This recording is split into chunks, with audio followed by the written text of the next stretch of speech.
자, 오늘은요, 이제 우리가 저번 시간에 온도하고요, 열까지 했어요. 그래서 온도에서는 여러분들이 기억해 두셔야 될 게 뭐냐면, 섭씨 온도를 화씨 온도로 바꾸는 거, 아니면 섭씨 온도를 절대 온도로 바꾸는 거, 그 방법 꼭 기억해 두시고요. 그 다음, 열은 항상 어디에서 어디로 이동한다 그랬어요. 온도가 높은 애한테서 온도가 낮은 애 쪽으로. 그죠? 그 다음, 이때 언제까지 이동해 가더라? 두 물체의 온도가 같아질 때까지. 그래서 두 물체의 온도가 같아진 상태, 이걸 뭐라고 부른다 그랬어요? 열평형 상태라고 부른다 그랬죠? 자, 이제 오늘은 뭐 할 거냐면 열의 이동 방법이에요. 자, 열이 이동할 때 어떤 방법으로 이동하느냐라는 겁니다. 자, 그래서 우선 첫 번째 전도라는 게 있어요. 자, 이 전도라는 건 뭐냐면 물질 따라서 전달되는 건데,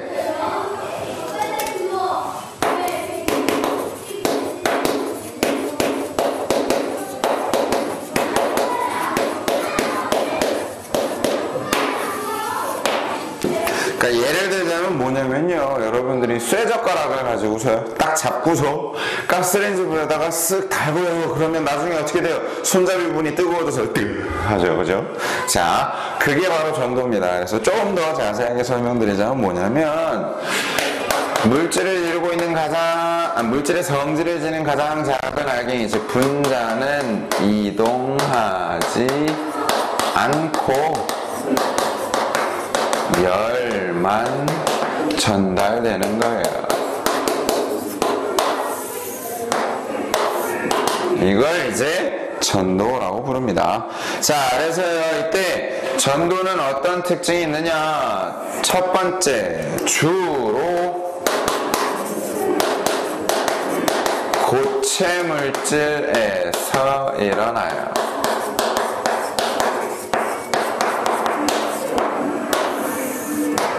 자, 그 다음 두 번째, 이 특징을 잘 기억해 두셔요. 전도가 잘 되는 물질일수록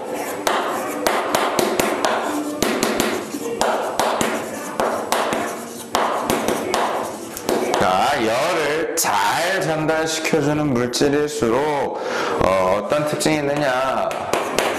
열을 쉽게 얻거나 잃더라. 왜? 열을 빨리빨리 전달해 주니까.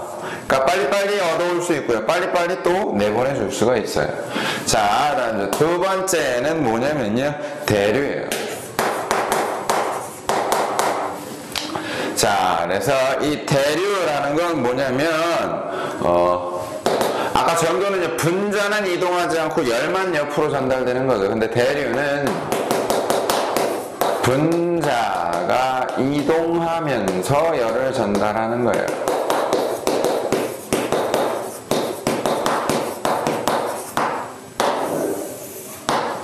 자, 그래서 이 대류는 주로 어떤 물체에서 잘 일어나냐면 주로 액체나 기체 물질에서 일어나요.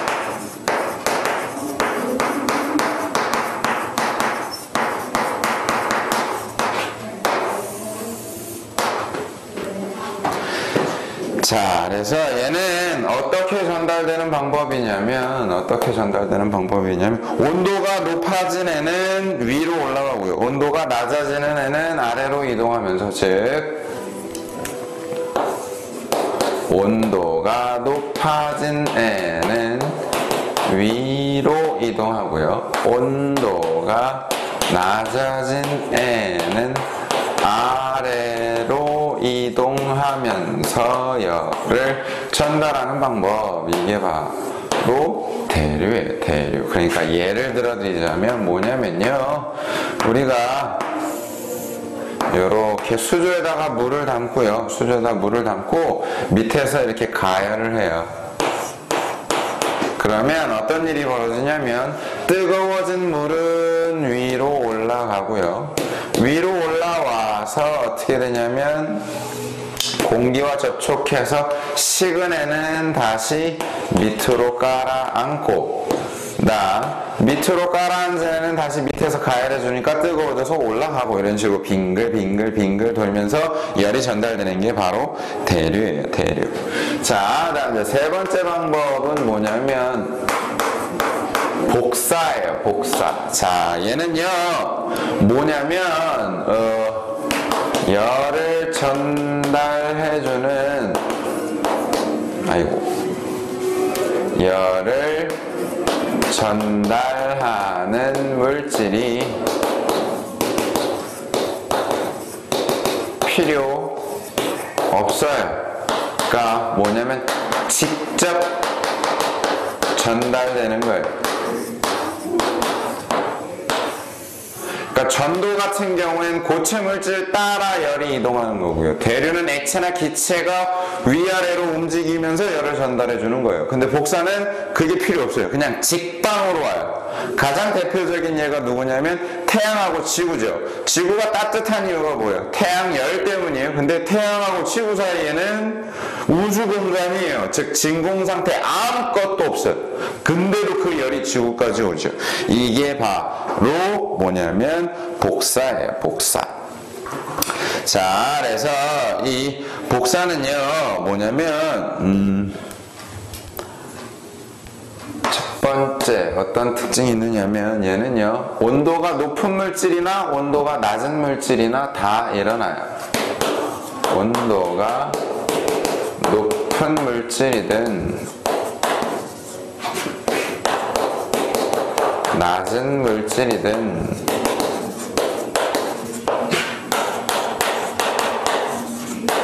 모두 복사가 일어납니다.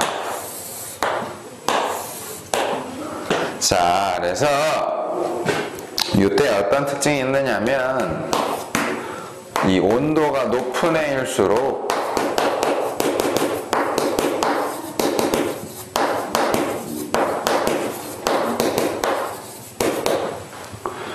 방출되는 복사 에너지량이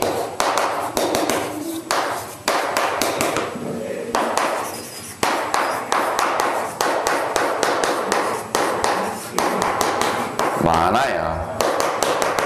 왜? 온도가 높다라는 건 그만큼 열 에너지가 많다라는 거죠. 그러니까 나오는 복사 에너지량도 많아요. 다음 두 번째에서 이렇게 복사돼서 나오는 복사 에너지, 즉 복사에 의해 전달되는 에너지는요 주로 뭐의 형태로 전달되냐면 빛의 형태로 전달됩니다.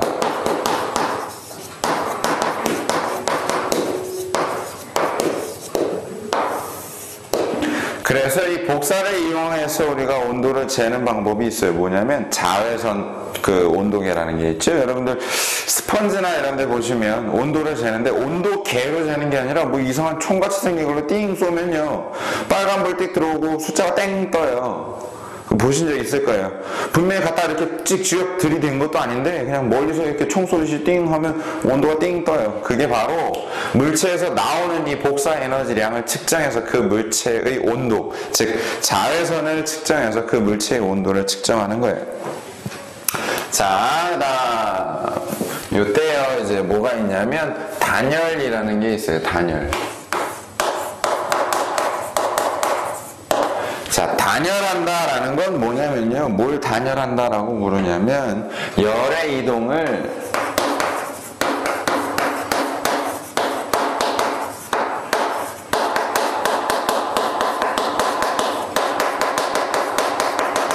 막는 방법이에요. 그러니까 열이 이동하는 걸 막는 거예요. 그래서 이 단열 우리 왜 들어보신 적이 있어야 되나? 아, 우리 집은 단열이 참 잘 돼 있어서 겨울에도 따뜻해요. 뭐 이런 얘기. 안 들어보셨어요? 뭐냐면 단열이라는 건 열이 이동하는 걸 최소화하는 거예요. 그러니까 겨울에 바깥은 춥고요. 집안은 따뜻하죠. 즉 집안의 온도는 높고요. 그 다음에 바깥의 온도는 차가워요. 그러면 아까 선생님이 뭐라 그랬어요? 열 에너지는 항상 어디에서 어디로 이동해 가요? 온도가 높은 애한테서 온도가 낮은 애 쪽으로 이동해 가죠. 즉 집안에서 바깥으로 빠져나가요. 온도가 열이. 그러면 집안의 온도가 낮아지게 돼 있죠.